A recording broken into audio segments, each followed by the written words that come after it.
Hi, my name is Trent Gahan. I am a City of Calgary paramedic. What is a paramedic?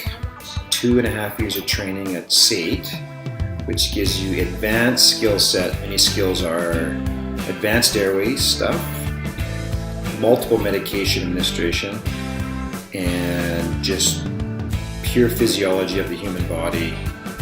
I've been a paramedic in the City of Calgary for 27 years.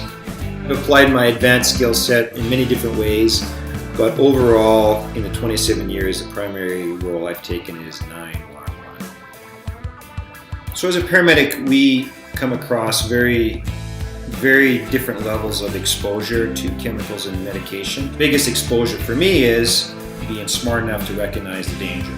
So anytime I get called to any kind of chemical exposure, I am absolutely trying to be as smart as I can to figure out what is the chemical, what is the risk to me, what is the danger to everyone else. The other side of the thing is medication, and medication we give every day, and we give different levels of medication. Some are as simple as treating nausea, some are as complicated as stopping people from breathing, and the risk to me is sometimes when you spill it on your hands, you can transmit it over your hands and it gets absorbed on your hands. Is it a real risk to me? Not crazy high risk, but it's still a risk that we have to be careful of and be conscious of some of the more dangerous medications we give. So we're always taking precautions just to be safe about when we give them and administer and make sure that we do it properly. So the other good example of what a chemical exposure would be is people are actually committing suicide by mixing household chemicals. So literally chemicals you can go to the grocery store and buy, and you mix them together and you end up gassing yourself. So when you mix a couple chemicals together, you end up producing a gas that's called H2S, which is one of the most toxic gases in the world.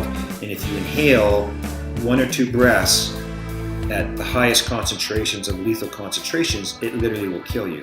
So what people are doing is they're doing it in their cars. So we drive up to cars and people will be sitting in the car and they'll say something's wrong with buddy, and we walk up to the car, and if we're not really alert and I just open the car door not realizing that they've actually killed themselves with these household chemicals, we could actually expose ourselves to a fatal exposure to ourselves if we're not careful. So that is literally as simple as being household chemicals that mixed properly can go bad. So in the workplace is this whole big push for WHMIS, which is about protecting employees from numerous levels of exposure. So there's gases, there's caustic chemicals, there's explosive chemicals, there's potentially radioactive chemicals if you're not careful. Every workplace has numerous levels of danger that fits into the WHMIS category. And from my perspective, at work, you have compressed gases, which if you're not treating them properly, can be volatile. You know, if the cylinder cracks, or if I drop the cylinder and it cracks off the top of it, it becomes a absolute missile, which would literally kill you. It'd be like a gunshot in a room. It'd be like, psh. Now I would literally have to crack the whole end off. So has it happened? No. But could it happen? Absolutely. The other one is simple chemicals like bleach would be probably one of the more dangerous chemicals. Everyone thinks of bleach as being, it just cleans clothes.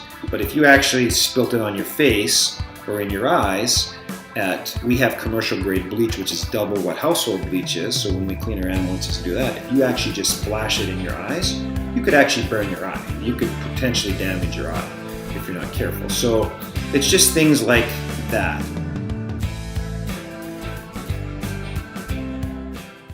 Bleach is a commonly known disinfectant. Bleach is made up of sodium hydrochlorite and calcium hydrochlorite. These are the 2 most common chemicals known to be in bleach.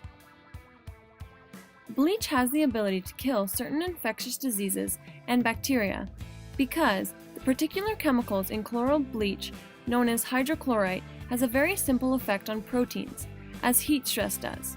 Just like heat, hydrochlorite causes the proteins to clump together.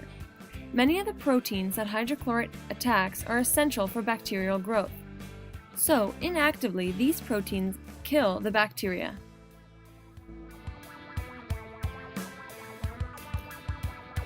I just want to thank you guys for allowing me to answer some of your questions. I really enjoyed that.